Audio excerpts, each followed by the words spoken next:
Given है हमारा a rigid rod A B of length 2 metre, यानी कि एक रोड दी हुई है जिसकी लेंथ हमको दिया हुआ है 2 metre.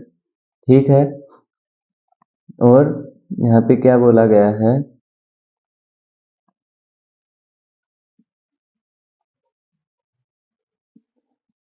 Undergo translation as well as rotation, यानी कि ट्रांसलेशन मोशन भी हो रहा है और रोटेशन मोशन भी हो रहा है in the xy plane. The point a has the velocity v1 I plus 2j metre per second and b is concentrated to move along the length x direction. The magnitude of the velocity v2 हमको find करना है।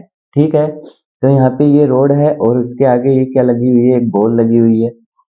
अब यहाँ पे क्या होगा, ये road ऐसे जा रही है और इससे क्या करेगी, इससे कोलिजन करेगी। इससे क्या करेगी, कोलिजन करेगी। अब हमने क्या देखा है कि अगर किसी एंगल पे हमारा क्या होता है, कोलिजन होता है, तो उसके अलोंग डायरेक्शन क्या होता है, दोनों की वेलोसिटी क्या होती है, सेम होती है। यानी कि इसकी वेलोसिटी v1 थी, इसकी v2 थी, तो v1 इक्वल टू क्या होगा, v2 होगा।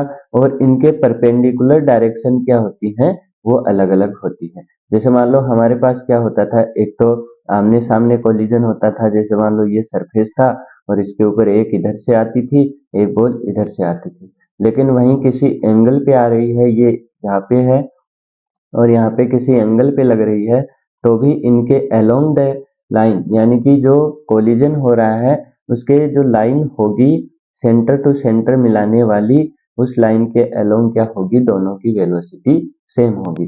ठीक है, तो यहाँ पे देखो ये एंगल 45 दिया हुआ है, हमको तो ये एंगल फाइंड करना है। अब हमको v1 क्या दिया हुआ है, 1 + 2j, यानी कि ये हमारा v1 है। ठीक है, ये हमको कितना दिया हुआ है, 1 दिया हुआ है। ये हमको कितना दिया हुआ है, 2j, j क्या है, डायरेक्शन है, ये हमको 2 दिया हुआ है। तो यहाँ से हम क्या निकाल सकते हैं, इसका अल्फा नाम दे देते हैं, तो अल्फा निकाल सकते हैं। तो अल्फा यहाँ से क्या हो जाएगा, 10 अल्फा इज टू 2/1। ठीक है, तो यहाँ से अल्फा निकालो, 10 इनवर्स 2, और वो कितना आ जाएगा, 63.43। ठीक है, अब यहाँ से हमारे पास दो कंपोनेंट हो जाएंगे। पहला क्या हो जाएगा, v1 cos 65, सॉरी ये हमको नहीं लेना है,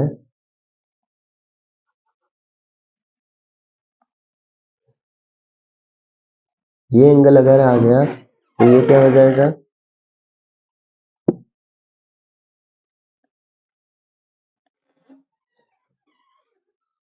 13.43। तो ये इतना सा एंगल कितना हो जाएगा, 18.43। ठीक है, अब यहाँ से हमारे पास ये वाला कंपोनेंट क्या हो जाएगा, इधर वाला,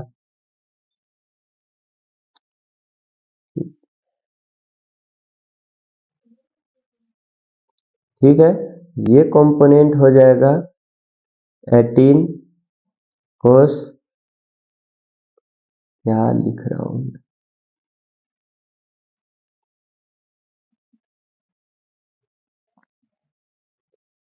v1 cos 18.43, और इसके परपेंडिकुलर क्या हो जाएगा, v1 sin 18.43। ठीक है, अब यहाँ पे क्या होगा, अगर ये एंगल 45 है और अगर आप देखोगे तो ये एंगल, ये भी कितना होगा, 45 होगा। क्यों होगा, क्योंकि ये एक ऐसी लाइन है, एक लाइन ऐसे है, एक लाइन ऐसे है, तो ये एंगल 45 है, तो ये भी कितना होगा, 45 होगा। ठीक है, तो ये 45 होगा, तो ये यहाँ पे v2 है, तो ये क्या हो जाएगा, यहाँ पे v2 cos 45। ठीक है, तो यहाँ से अब क्या होगा, along the line velocity same होती है, तो हम क्या लिखेंगे, v2 cos 45 इक्वल्स टू कितना होगा, v1 cos 18.43। ठीक है। अब v1 कितना आएगा हमारे पास, v1 हमको दिया हुआ है i के प्लस 2j, तो v1 का मैग्नीट्यूड कितना हो जाएगा 1 का स्क्वायर प्लस 2 का स्क्वायर, यानी कि ये हो जाएगा √5। तो यहाँ पे कितना लिख देंगे √5 इंटू कोस 18.43 डिवाइड बाई कोस 45 और इधर आ जाएगा v2। तो v2 हमारे पास निकल के आ जाएगा √5 इंटू कोस 18.43 को मल्टीप्लाई कर दो डिवाइड बाई कोस 45, यह आ जाएगा हमारे पास 3। ठीक है, तो v2 हमारे पास कितना आ जाएगा 3 मीटर पर सेकेंड। आ गई बात समझ में? बस कॉन्सेप्ट कुछ नहीं है, कॉन्सेप्ट ये है कि हमारा जब भी कोलिजन होता है किसी चीज के साथ, यानी कि एक दो चीजों के बीच में कोलिजन होगा और अगर वो किसी एंगल पे हो रहा है तो उनके अलोंग द लाइन क्या होता है, वेलोसिटी सेम होती है। ये आपको पता है। तो यहाँ से जब आप v1 के कंपोनेंट करें, v1 के कंपोनेंट करके ये अलोंग द लाइन वाला कंपोनेंट हमारा ये आया और उसके परपेंडिकुलर वाला ये आया, तो परपेंडिकुलर वाले से तो हमको मतलब है नहीं, अलोंग वाला चाहिए। तो v2 का भी हमने अलोंग वाला देख लिया, दोनों को हमने क्या कर दिया, इक्वल कर दिया। ठीक है।